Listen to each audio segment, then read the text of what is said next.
Thanks, Riaz. Good morning. Military searchers have found the site of a plane crash near Kamloops and the body of a 16-year-old pilot. The crash site was found yesterday in the Cache Creek Hills.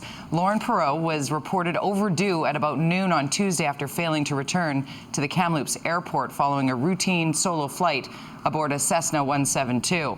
The teen was training for his private pilot's license and was the only person on board.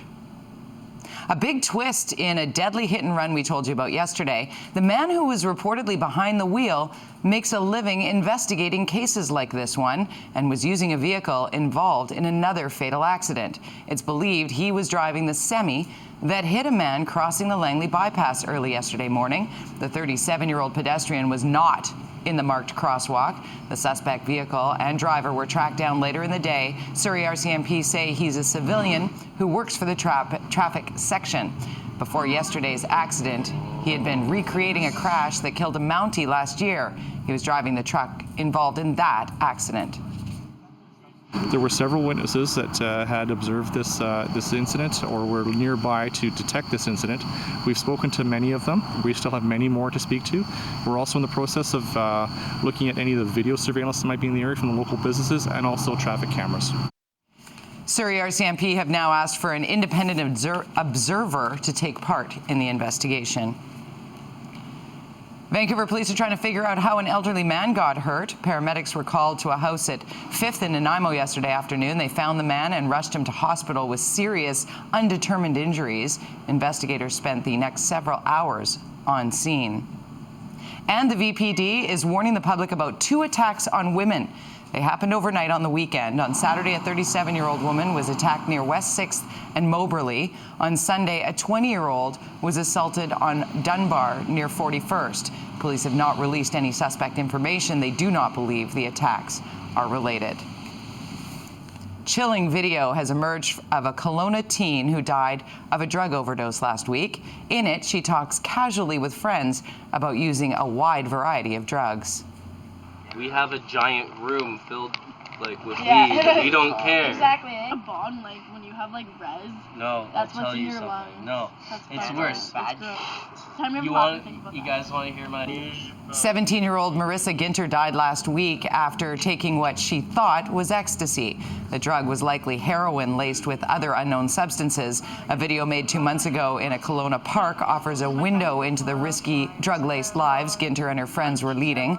They talk about smoking pot and knowingly inhaling dangerous chemicals intended as leather cleaners and room deodorizers. In the wake of Ginter's death, a number of her friends say they plan to give up drugs. He is not a real dentist and should not be treating anyone. Health officials have issued an alarming notice to 1,500 patients about a man who practiced out of Burnaby. Do we have Greg? There is Greg Harper. All right, let's check in with Greg Harper on scene with more on this very bizarre story. Greg. It is. Good morning, Jody. His name is David Wu, and he's accused of operating out of this home behind us here. This is on Southwood Street in Burnaby, the home almost hidden by the trees. And this home was raided 2 months ago. Over 1,500 patient files were seized, dental equipment as well. Health authorities were alerted to Wu after a patient of his complained about the treatment she received. His clients ranged in age from 4 to 86. 1/3 were children.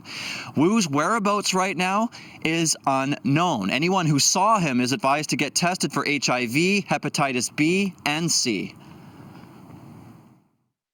There was gross hygiene issues that were found there.